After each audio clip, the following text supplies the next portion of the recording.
네, 드림의 교회 성도 여러분 안녕하십니까? 이재용 목사입니다. 제가 기도함으로 1월 20일 화요일 매일 묵상 시작하도록 하겠습니다.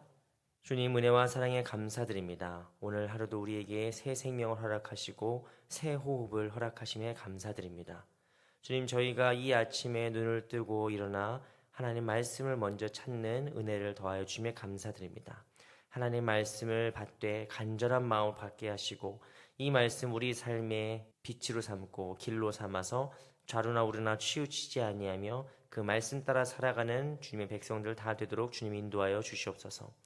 하나님, 다시금 날이 추워지고 있습니다. 이 추운 날씨에 갈 곳이 없어 방황하는 영혼들을 위해서 기도합니다. 특별히 얼마 전 구룡마을의 화재로 인하여서 갈 바를 알지 못하는 수많은 사람들이 이 땅에 있습니다. 하나님, 그들의 삶을 보존하여 주시옵시고 그들의 처지와 형편을 살펴주시고 이 땅의 모든 교회들과 믿는 자들과 하나님의 백성들의 마음에 감동시켜 주셔서 우리가 그들을 위해 돕고 후원하며 함께 기도할 수 있는 넉넉한 마음을 갖게 인도하여 주시옵소서. 하나님, 추운 날씨에 우리 성도들, 특별히 고령의 어르신들이 오가며 넘어지거나 다치거나 아프시지 않도록 그들의 모든 행사를 주장하여 주시옵시고 추운 날씨에도 늘 강건한 모습으로 기도의 자리를 지키며 말씀을 사모함으로 우리 모든 믿음의 후배들에게 본이 되는 우리 믿음의 귀한 선배님들 되실 수 있도록 주님 그들의 모든 신원을 강건하게 붙들어 주시옵소서.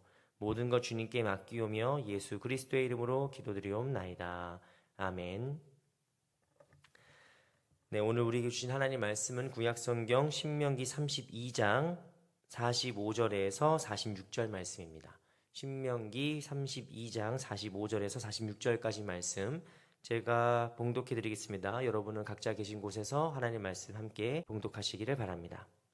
모세가 이 모든 말씀을 온 이스라엘에게 말하기를 마치고 그들에게 이르되 내가 오늘 너희에게 증언한 모든 말을 너희의 마음에 두고 너희의 자녀에게 명령하여 이 율법의 모든 말씀을 지켜 행하게 하라. 아멘. 여러분, 사람의 말에 가장 큰 무게가 실리는 때가 언제일까요? 그것은 바로 유언의 순간입니다. 자녀들을 앞두고 유언을 할 때는 보통 드라마에서 본 일이긴 하지만 변호사를 대동하는 그런 경우도 있습니다. 그게 뭔 말일까요?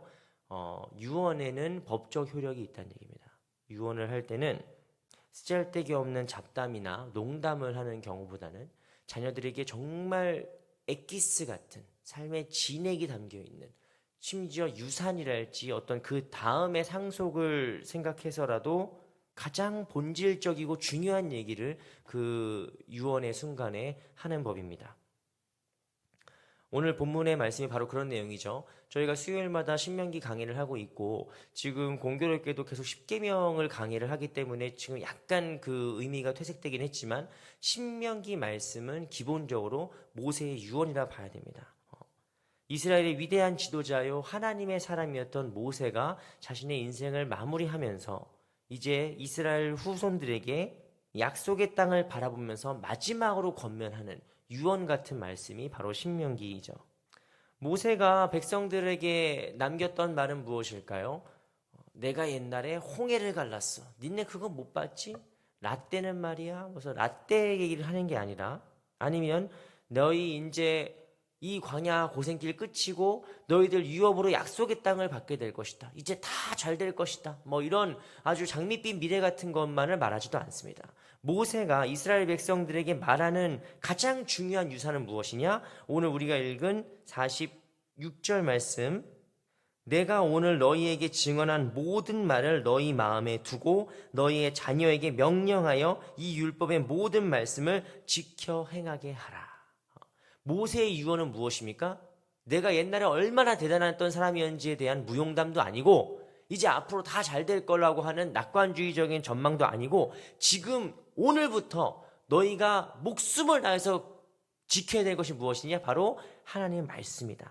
율법이다 라고 얘기하는 겁니다. 율법을 지키는 것, 이것이 바로 모세의 유언이죠. 우리가 오늘 47절 말씀은 안 읽었는데 이것도 읽었어야 됐네요. 47절 말씀 보시면 이는 너희에게 헛된 일이 아니라 너희의 생명이니 이 일로 말미암아 너희가 요단을 건너가 차지할 그 땅에서 너희의 날이 장구하리라. 네. 여러분, 모세는 지금 이스라엘 백성에게 뭐라고 얘기하느냐? 율법을 지키는 것은 헛된 일이 아니라는 거예요. 이게 헛된 일이 아니고 이게 뭐다? 너희의 생명이다. 율법을 지키는 게 생명이다 라고 가르치고 있는 겁니다. 여기서 헛된 일이라고 번역된 이 말의 독일어에서는 뭐라고 번역하면 레어레스 버트라고 해서 빈말, 빈말이라고 번역이 돼요. 우리한테는 헛된 일이라고 번역되지만 독일어 성경에서는 빈말이라고 번역됩니다. 그러니까 하나님의 율법은, 하나님의 말씀은 그저 빈말이 아니다라는 거예요. 여러분, 하나님의 말씀은 빈말이 아닙니다. 우리가 주일날 듣는 말씀들은 그냥 오늘 하루 그 한 시간 내게 기분 좋게 해주는 어떤 그냥 공허한 말, 실제로는 아무런 효과도 없고 아무도 의미도 없는 말이, 그런 빈말이 아니라 이게 뭐라는 거예요? 생명줄이라는 거예요. 생명줄. 너희가 꼭 붙잡아야 될 생명줄이다 라고 하는 겁니다. 여러분, 말씀이 왜 생명인지를 모르는 사람들이 많아요. 예배를 드리고 설교를 듣지만 말씀을 생명처럼 여기지 않는 사람들이 많아요. 말씀을 기호식품처럼 여기는 사람들은 많아요. 그런데 말씀을 생명처럼 붙드는 사람들은 그렇게 많지 않아요. 여러분, 모세는 왜 하나님 말씀이 생명이라고 고백합니까? 그것은 모세의 경험 때문입니다. 모세는 하나님 말씀이 생명 같다라는 것을 정말 뼈저리게 경험한 사람이에요. 여러분, 모세의 40년 광야 생활을 돌아보십시오. 얼마나 힘들었겠습니까? 백성들은 늘 뭐가 안 풀리기만 하면 원망하고 불평하고 반역했습니다. 그때마다 모세가 리더로서 하나님께 중보기도 하기도 하고 백성들을 가르쳐도 보고 백성들한테 호소도 해보고 아무리 가르쳐봤는데 그때마다 모세가 붙든 것이 무엇입니까? 하나님 말씀이죠. 하나님의 율법이죠. 모세는 어려움이 닥칠 때마다 새로운 기적을 일으킨 게 아닙니다. 여러분, 모세가 뭐 손만 들면 홍해 갈라지고 손만 들면 무슨 엄청난 일이 막 벌어지고 그러는 게 아니에요. 모세도 이 눈에 아무 증거 보이지 않는 그 순간에도 말씀을 붙들고 살아가야 되는 것이죠. 그가 쓰러질 때마다, 그가 넘어질 때마다 그를 다시 일으켜 세운 것은 무엇입니까? 바로 하나님의 말씀이라는 거예요. 모세에게 하나님 말씀은 그래서 교양서적이 아니라 생존의 식량 그 자체라고 볼 수 있습니다. 생존식량, 전투식량이라고 보면 되겠죠. 그럼 전투식량은 그게 뭐 맛있어서 먹는 사람들이 뭐 몇이나 있겠어요. 전투식량이 뭔지 아십니까? 전쟁이 벌어졌을 때 먹을 수 있는 음식이에요. 안 먹으면 죽어. 무조건 먹어야 되는 거예요. 여러분, 하나님 말씀은 우리에게 그냥 골라 먹을 수 있는 뷔페 같은 게 아닙니다. 전투식량 같은 거예요. 이걸 먹고 뭐 해야 되는 거예요? 싸워야 되는 거예요. 이 영적 전쟁에서 우리가 악한 마귀의 모든 유혹과 모든 시험과 모든 그 계략에서 이겨내야 되는 거란 말이에요. 그걸 우리가 어떻게 할 수 있습니까? 하나님의 말씀으로만 할 수 있는 것입니다. 그래서 시편 1편 말씀 뭐라고 써 있습니까? 하나님 말씀을 묵상하는 자는 뭐와 같다? 시냇가에 심은 나무와 같다. 여러분, 우리는 통장에서 돈이 끊이지 않는 사람이 시냇가에 심은 나무 같다고 느껴요. 자식이 다 성공하고 늘 건강하고 늘 행복할 때만 우리가 마치 시냇가에 심은 나무와 같다고 느낄 때가 있어요. 그런데 여러분, 진짜로 시냇가에 심은 나무 무엇이냐? 하나님의 말씀을 주야로 묵상하는 자입니다. 하나님의 말씀을 주야로 묵상하는 자가 시냇가에 심은 나무와 같이 건강할 수 있는 거예요. 삶의 뿌리가 물에 닿아 있으니까, 시냇가 말씀에 닿아 있으니까 가뭄이 와도 그 잎이 시들지 않는 거예요. 상황이 좋을 때는 다 좋습니다. 그냥 뭐 상황이 좋을 때는 티가 안 납니다. 그런데 가뭄이 올 때는 그게 나타나요. 정말 어떤 것이 진짜 살아있는 나무인지, 어떤 것이 그냥 조화인지 나타나는 것이죠. 사랑하는 성도 여러분, 1월 새해가 이제 시작된 지 벌써 3주가 지났습니다. 여러분들 말씀 읽는 것에 대해서 얼마나 우리가 치열하게 붙잡고 있습니까?